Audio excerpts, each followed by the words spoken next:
Y every country have different value of money. क्या आपको पता है हर देश की करेंसी की वैल्यू अलग अलग क्यों होती है? आइए समझते हैं इस वीडियो से। यस जो कि यूएस में रहता है और अपने पैसे को डॉलर में खर्च करता है। अब वो जर्मनी ट्रैवल के लिए जाना चाहता है पर वहाँ पर तो यूरो यूज़ किया जाता है। फिर वो अपनी करेंसी एक्सचेंज करने जाता है तो उसे पता चलता है कि $1 की वैल्यू लगभग 0.90 यूरो है। उसके बाद यस डिसाइड करता है कि वो वियतनाम जाएगा। तब उसे पता चलता है कि वहाँ पर $1 की वैल्यू लगभग 25,000 डोंग है। बट यहाँ पर दोनों की वैल्यू इतनी डिफरेंट क्यों है? Two different countries, different value of currency. आइए सबसे पहले हम देखेंगे शॉर्ट हिस्ट्री ऑफ मनी। पहले मनी को गोल्ड स्टैंडर्ड जैसे प्रीशियस मेटल से डिसाइड किया जाता था, जिसे कि गोल्ड स्टैंडर्ड कहते थे। गोल्ड स्टैंडर्ड का मतलब है एक कंट्री की एक करेंसी की value equals to an specific amount of gold. For example, अगर यूएस की गवर्नमेंट को $1 प्रिंट करना है तो उसे एक फिक्स्ड अमाउंट ऑफ गोल्ड रखना पड़ेगा। अगर सरकार को $100 प्रिंट करने हैं तो 100 गोल्ड होने चाहिए। इससे गवर्नमेंट अनलिमिटेड मनी प्रिंट नहीं कर सकती। पर जैसे जैसे इकोनॉमी बढ़ी, ग्लोबल ट्रेड भी बढ़ा, कंट्रीज के लिए ये इतना सोना रखना मुश्किल होता गया जो कि हर यूनिक करेंसी की वैल्यू डिसाइड करती हो, स्पेशली वॉर्स एंड क्राइसिस के दौरान। 1960 और 70 आते आते बहुत सारे देशों में फियाट मनी अपनाने लगे। फियाट मनी का मतलब है जिसकी वैल्यू गवर्नमेंट डिसाइड करती है और वो किसी फिजिकल एसेट की वैल्यू से बैक नहीं होता है। तो जब गोल्ड स्टैंडर्ड से मनी की वैल्यू डिसाइड होती थी तो आपको अपने गोल्ड रिजर्व जितना ही पैसा प्रिंट करना होता था। पर फियाट मनी के आने से ये सारे देशों के सेंट्रल बैंक्स पर डिपेंड करता है, इसीलिए इसे फेक मनी भी कहते हैं, क्योंकि फियाट मनी की कोई फिजिकल वैल्यू नहीं होती। इसकी वैल्यू लोगों की डिमांड पर डिपेंड करती है। So it depends on supply and demand. अगर ज़्यादा सप्लाई होगी और लेस डिमांड होगी तो इसकी वैल्यू भी कम हो जाएगी, और अगर लेस सप्लाई है, ज़्यादा डिमांड है तो वैल्यू उसकी बढ़ जाएगी। इसीलिए यूएस डॉलर की वैल्यू इतनी ज़्यादा होती है, क्योंकि इसकी डिमांड मार्केट में बहुत ज़्यादा है। इस वीडियो में हम देखेंगे कि कैसे सप्लाई एंड डिमांड से करेंसी की वैल्यू डिपेंड होती है। सबसे पहला रीज़न है इन्फ्लेशन। इन्फ्लेशन का मतलब होता है किसी भी करेंसी की वैल्यू कम होना। इसका मतलब है आप ज़्यादा करेंसी में कम सामान खरीद सकते हो। High inflation equals to less value of money. दूसरा है इंटरेस्ट रेट। इंटरेस्ट रेट यानी cost of borrowing money in percentage. जितना पैसा आपने उधार लिया है और उसमें जो ब्याज जोड़कर हमें जो पैसे लौटाने हैं उसे ही हम इंटरेस्ट रेट कहते हैं। फॉर एग्जाम्पल, अगर आपने स्टेट बैंक से 10% की ब्याज दर से 100 रुपये उधार लिया है तो आपको उस 100 रुपये में से 10% का ब्याज दर जोड़कर आपको बैंक को पैसे वापस लौटाने पड़ेंगे।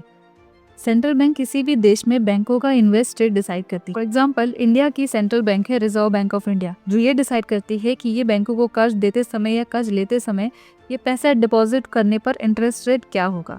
अगर इंटरेस्ट रेट हाई होती है तो इन्वेस्टमेंट के रिटर्न्स भी हाई होते हैं, जिससे फॉरेन इन्वेस्टर्स अट्रैक्ट होते हैं और उस कंट्री में इन्वेस्ट करने के लिए उस कंट्री की करेंसीज बाय करनी पड़ती हैं, जिससे कंट्री की करेंसी की डिमांड बढ़ती है और वैल्यू इंक्रीज होती है। फॉर एग्जाम्पल, अगर आपको गवर्नमेंट बॉन्ड्स पे इन्वेस्ट करना है तो आप गवर्नमेंट से बॉन्ड्स खरीदते हो, जो कि एक कॉन्ट्रैक्ट होता है, और अपनी अमाउंट डिपॉजिट कराते हो। कुछ समय बाद बैंक आपको डिपॉजिट प्लस इंटरेस्ट के साथ पैसे रिटर्न करती है।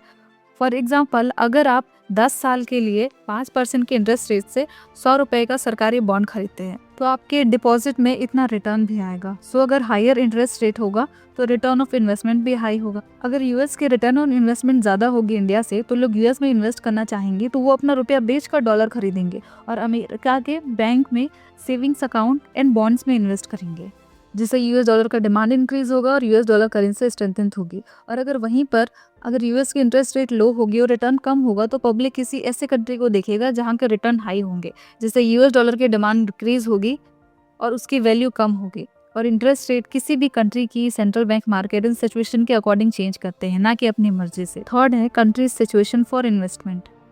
फॉर एग्जाम्पल, जब इंडिया ने 1991 में अपनी इकोनॉमी ओपन की, यहाँ कई नई फॉरेन इन्वेस्टमेंट आई जो यहाँ इन्वेस्ट करने के लिए इंडियन रुपीज एक्सचेंज किए एंड रुपी की वैल्यू इंक्रीज हो गई। And foreign investment stable politics and stable growing economies में इन्वेस्ट करती हैं, इसलिए सारी गवर्नमेंट्स अपने यहाँ फॉरेन इन्वेस्टमेंट को प्रमोट करते हैं। और है export and import. If you are exporting then people need to buy your currency to pay you, but if आप इम्पोर्ट कर रहे हो तो आपको उन्हें पे करना होगा।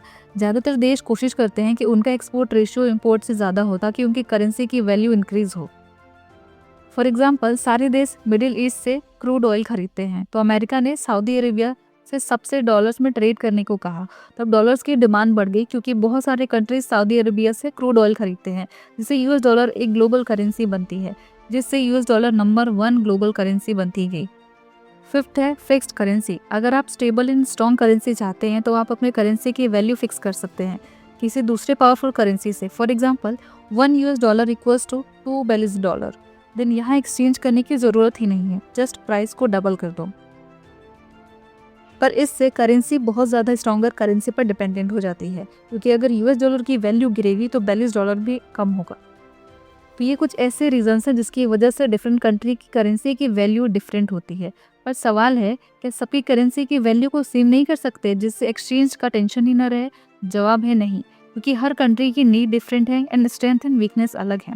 इंपोर्ट लेड कंट्री चाहेंगे कि उनकी करेंसी की वैल्यू ज़्यादा हो ताकि वो सस्ते दामों पे सामान इंपोर्ट कर सकें, और एक्सपोर्ट लेड कंट्री जैसे चाइना चाहेंगे कि उनकी करेंसी की वैल्यू कम हो ताकि जो भी प्रोडक्ट वो एक्सपोर्ट करे वो सस्ते दामों में बिके ताकि मार्केट में उसकी डिमांड बढ़ सके, जिसको करेंसी डिवैल्यूएशन भी कहते हैं, जो जानबूझकर अपनी करेंसी की वैल्यू को कम करते हैं।